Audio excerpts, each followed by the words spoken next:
ponto de vista do Eduardo Bolsonaro, não tem absolutamente nenhum efeito. Vejam, raciocinem comigo. Eduardo Bolsonaro só voltará ao Brasil caso Flávio seja eleito presidente, e nesta situação ele receberá um perdão e o Alexandre não vai ter muito o que fazer, vai espernear, vai tentar dizer que o perdão é nulo, etc, etc. Mas a condição necessária para que o Eduardo volte ao Brasil é o fim do regime, que o Alexandre de Moraes seja responsabilizado, que o caso dele seja perdoado e por aí vai. Então, na prática, esta condenação ou não faria nenhuma diferença. Digamos que o Flávio não seja eleito presidente. Se o Eduardo fosse inocentado nesse processo, ele voltaria ao Brasil? É claro que não. Ou eu mesmo voltaria ao Brasil, mesmo que você fosse para visitar? É claro que não. Nós não somos malucos. Só o Jair Bolsonaro foi doido de voltar ao Brasil. Nós não somos loucos de voltar ao Brasil. Então, para o Eduardo Bolsonaro, isso não mudou nada. Mas para nós, entenda como isso é bom. Por quê? Porque nós ganhamos mais munição, nós ganhamos um caso de visibilidade. Muitas vezes, para o que nós queremos, a grande dificuldade que nós temos é disputar a atenção dentre todos esses problemas que estão acontecendo no mundo na Casa Branca. É muito difícil. É muito difícil que alguém pare para prestar atenção no Brasil. O presidente Trump está assinando acordo de paz histórico com o Irã, está agora na reunião do G7 com os principais líderes mundiais. Para o pessoal poder virar e falar assim, não, porra, o que está acontecendo no Brasil? É necessário casos de repercussão internacional. E esse é um caso de repercussão internacional. Ontem, quando saiu o resultado do julgamento, é óbvio que a gente passou a informação às pessoas dentro da administração Trump. E certamente por isso, hoje, na coletiva de imprensa, o presidente Trump falou sobre isso no G7. Com a presença do Lula, inclusive. Vamos ver o que disse o presidente Trump a respeito da prisão a prisão. Ele que chamou de prisão. A condenação do Eduardo Bolsonaro. Coloca o vídeo num tamanho maior para mim, por favor, Gabriel. Para as pessoas mais velhas conseguirem ver a legenda. Me deixa pequenininho mesmo. Isso, assim tá ótimo. Assim tá perfeito. Eu gosto desse layout, inclusive. Question on Brazil. I would like to know how was your interaction here in Evian during the G7 with the Brazilian President Lula? Did you talk about the new U.S. tariffs on Brazil? Did you talk about the U.S. designation of criminal gangs as terrorists? We did. How was it? Presta atenção. Trump está dizendo que tratou de tarifa e da designação como terrorista do PCC e do Comando Vermelho. Falaram bastante, segundo ele, sobre esse assunto. Ele diz aqui, ó. Aí você fala, bom, eu passei bastante tempo com ele, eu conversei bastante com o Lula a esse respeito. E olha quem está atrás dele, é o Marco Rubio. Presta atenção. Aliás, enquanto isso, eu vou perguntar para a produção se acharam a fala do Marco Rubio a respeito. Faltou luz na casa do João Gabriel. Mas vejam aqui. Prestem atenção. It's become a little rough country, right? Politically. Qual é a opinião dele? Falou assim, falei bastante. O Brasil se tornou um país difícil, hein, politicamente. Hein? Politically. It's been a little dangerous politically. You're talking about Brazil. Yeah? It's been nasty. I hear they arrested. Nasty, a tradução aqui tá errada. Nasty, a melhor tradução é nojento, é escroto. Acho que em carioquês o que o Trump diz assim, situação tá escrota no Brasil. Nasty é asqueroso, se você for uma pessoa mais polida, se você for do Rio de Janeiro, escroto. Tá. Agora vamos aqui. Arrested somebody that's running for office today. I found that out after we left. I just said goodbye to him, and I heard that they arrested the Bolsonaro Jr. He was doing.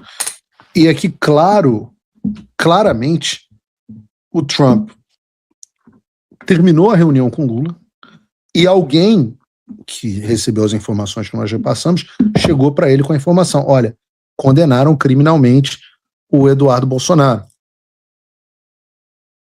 E aqui ele não sabe se é o Eduardo ou o Flávio, tá? Pelo menos a impressão que eu tenho. Eu não falei com ninguém da Casa Branca sobre isso, mas a impressão que eu tenho é que ele não tá claro para ele se foi o Eduardo ou se foi o Flávio, e que foi o que estava indo bem nas pesquisas. Tô falando, na minha opinião, do Flávio, ou pode estar falando do Eduardo, que estava liderando as pesquisas para o Senado. É uma especulação aqui. Well in the polls, and they arrested him because he made a statement in Texas. They arrested him, or they want to arrest him. They have something out for his arrest. No, they play pretty tough. Aí ele fala, o que ele está dizendo é o seguinte, presta atenção nessa parte, ele fala assim, foi alguma coisa que ele fez, que ele falou enquanto ele estava nos Estados Unidos. Então o presidente Trump sabe que houve um processo, que foi um processo político, que o Brasil é um país politicamente perigoso e que o filho do Bolsonaro, que está indo, um político respeitado, estava sendo criminalmente perseguido por algo que ele disse em território americano. But nobody plays tougher than the United States. Look, our elections are totally rigged. We have rigged elections. United States, look, our Aí ele fala elections que are totally ninguém, rigged. eles estão muito duros no Brasil, né? Mas ninguém joga mais duro que nos Estados Unidos. Vejam que as nossas eleições, ele está falando das eleições deles, nossas aqui nos Estados Unidos, são totalmente fraudadas, né? United States, look, our elections are totally rigged. We have rigged elections. Please, in the back. Yes, sir. Go ahead. Thank you so much, President. Thank you. Susumu Sakamoto de Asahi Shimbun. Não, mas aí o cara entra em japonês. Eu não sei porque esse próximo foi cortado do vídeo. A não ser que vocês falem em japonês e ele esteja falando do Bolsonaro. Aí alguém me fala aqui, porque o meu japonês está meio enferrujado, só sei falar arigato e jiu-jitsu. Só sei falar essas duas coisas. Então, sayonara também. Olha como eu sou versado no japonês. E o que está acontecendo aqui? O que a gente disse nós falamos, eu disse ontem à imprensa que a informação chegaria à Casa Branca e chegou, está aí a confirmação. É um jogo perigoso, como o Trump disse, porque ninguém joga mais duro que os Estados Unidos. Alguém me disse, e eu ouvi essa informação de alguém do governo americano, que o Rubio tinha falado logo em seguida do Trump, mas eu não consegui achar o vídeo. Então, talvez alguém aqui da produção, a minha produção também não conseguiu achar a fala do Lula. O que eu soube, eu pedi ao Departamento de Estado, o que eu soube é que talvez o Departamento de Estado faça um pronunciamento a respeito desse assunto em breve. Veremos se haverá um pronunciamento e a gente vai trazer no programa de amanhã. E reparem a mudança de postura do Trump em relação ao Lula. Esse foi a grande transformação, absolutamente inegável, fruto da nossa visita da última vez a Washington, com o Flávio, na reunião com o Trump. O Trump está muito mais cauteloso em relação ao Lula. Muito mais cauteloso. Ele diz, olha, o que está acontecendo aqui? Será que as tarifas... Vamos ver o resultado. Lula passou muito tempo com o Trump. Será que as designações terroristas serão retiradas? Será que o PCC e o Comando Vermelho deixarão serem designados como organizações terroristas? Me traria surpresa. Vamos descobrir o tamanho da força que o Lula está com o Trump. Eles estiveram juntos. Será que teremos novidades em relação à tarifa? O Lula reagiu à fala do Trump, dizendo o seguinte, bota o vídeo aí para mim, Gabriel. Eu acho que ele tem direito de ter as preferências eleitorais dele, as preferências ideológicas deles. Eu só espero que ele não fira o código de ética entre as nações que querem ser respeitadas na sua soberania. Só espero isso. Para mim, ele pode continuar gostando do Bolsonaro, do pai, do filho, do neto, não tem nenhum problema. É um problema dele. Afinal de contas, gosto não se discute. Agora, não se meta nas eleições do Brasil, porque as eleições do Brasil é um problema do Brasil. Como as eleições americanas é um problema deles, não é um problema meu. Então a única coisa que eu quero é o respeito pelo Brasil que eu tenho pelos Estados Unidos. Só isso. Eu acho que Me deixa roubar em eu acho que ele paz. conhece Pô. pouco o Brasil. Se ele conhece o Brasil pela relação que ele tem com a família Bolsonaro, É outra fala, essa é outra fala. eu acho que ele conhece pouco o Brasil. Se ele conhece o Brasil pela relação que ele tem com a família Bolsonaro, ele desconhece o Brasil. Tem o Joesley também, né, Lula? O Bolsonaro já está preso. O que nós achamos é que os bolsonaristas que estão nos Estados Unidos, que vai por alguns delegados da Polícia Federal, que estão lá como o Ramage, que vai pelo pessoal Cláudio Magro, sabe, da Refit, onde nós prendemos 250 Cláudio Magro é bolsonarista? milhões de litros de gasolina, que eu entreguei para ele a fotografia e o endereço da casa que essas pessoas estão em Miami. Que ele poderia entregar para a gente isso. Quer combater o crime organizado, entreguem os bandidos brasileiros para a gente poder prender. A Polícia Federal está ávida para ir lá. Até o Ramage já foi preso, mas eles soltaram. Então deixa eu lhe falar uma coisa. Não tem país no mundo. E os Estados Unidos poderiam aprender com o Brasil. De eleições mais tranquila, mais leve e menos conturbada. Os Estados Unidos poderiam aprender com a eleição do Brasil, com o Brasil sobre eleições mais limpas e mais leves e menos conturbadas.